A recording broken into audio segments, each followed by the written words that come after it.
आसीगला जबरदस्त factory machine jar काम देखिले आपण को होश उड़ीज।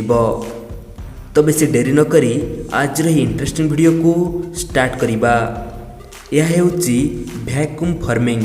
यह एक काफी एडवांस मेसीन अटे जहाद्वारा छोट पिला खेलना ठारू आरंभ करी प्लास्टिक रो विभिन्न आइटम तैयारी करा जाए। जेमिति भी डिजाइन दरकार हुए प्रथम ही मेसीन रे सही डिजाइन रो एक डमी रखा जाए, पर यहाकू गरम करा जाए एवं डमी को ऊपर को उठा जाए। यह द्वारा अति कम समय मध्य खेलनार डिजाइन बना जाए। तापर ही डिजाइन को डमी रु अलग कर दिया जाए। यह हेउची कुकी कटर मेसीन। यही मेसीन द्वारा स्टील रो प्लेट को विभिन्न साइज रे कटा जाए। कुकी कटर बनैया पई प्रथम स्टील रो प्लेट को गोल आकार दिया जाए, पर यहाकू हाइड्रोलिक प्रेशर द्वारा चपा जाए। यहाँ पर विभिन्न भेराइटी एवं साइज रो कुकी कटर बना जाए। आमे जेते भी प्रकार रो बिस्कुट एवं केक देखू सेगुड़ी को ही कुकी कटर द्वारा बना जाए। यह हेउची वाटर टैंक मेकिंग मेसीन।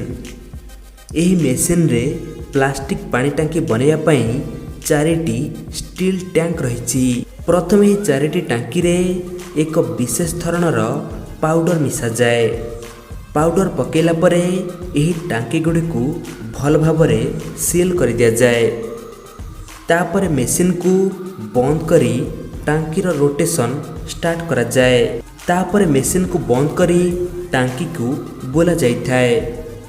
पर यह मध्यरे हीट दिया जाए। हीट जोगु यही पाउडर तरली टांकी रे लगी जाए। किछि मिनिट पर मेसीन को खोली टांकी को ठंडा करा जाए। टांकी ठंडा हो गला परे एथिरु प्लास्टिक टैंक बाहर कर निया जाए।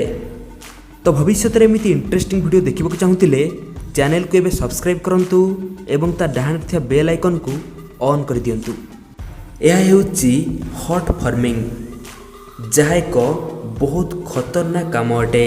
एथिरे लुहा को तरलाई अन्य आकार दिया जाए। एथिरे स्पेशल ट्रेनिंग पाइथिबा कर्मचारी लुहा को तरलाई टैंक एवं अन्यान्य भारी जिनिस बनै थांती। यही काम पाई कर्मचारी को स्पेशल हीट प्रूफ यूनिफॉर्म दिया जाए, जहा फल गरम लुहार एते पाखरे थिबा सत्वे भी सेमानंकर किछि असुविधा हुए नहीं। यह हेउची oil can making machine. Oil can बनैया पई सबुठारु प्रथमे स्टील रो प्लेट को गोल करा जाए। तापर यार दुईटी मुह को मिलाई वेल्डिंग कर दिया जाए। यही काम सरिला परे मेसीन रे को पुराई स्क्वायर आकार दिया जाए। तापरे यार तळ भाग रे आउ एक स्टील प्लेट लगाई दिया जाए। यहाँ परे यार ऊपरी भाग रे मध्य एमिति एक स्टील प्लेट को लगाई दिया जाए। वर्तमान ही कैन व्यवहार पाई पूरापूरी भाव में तैयारी हो गला। फ्रेंड्स, ये थिला एमिति किछि अत्याधुनिक मेसीन जहा मनीषर काम को आहुरी सरल बनई देब। फ्रेंड्स, कौन एमिति मेसीन आम ओडिशा को आसीबा दरकार ना नहीं कमेंट माध्यम रे निश्चय जणांतु।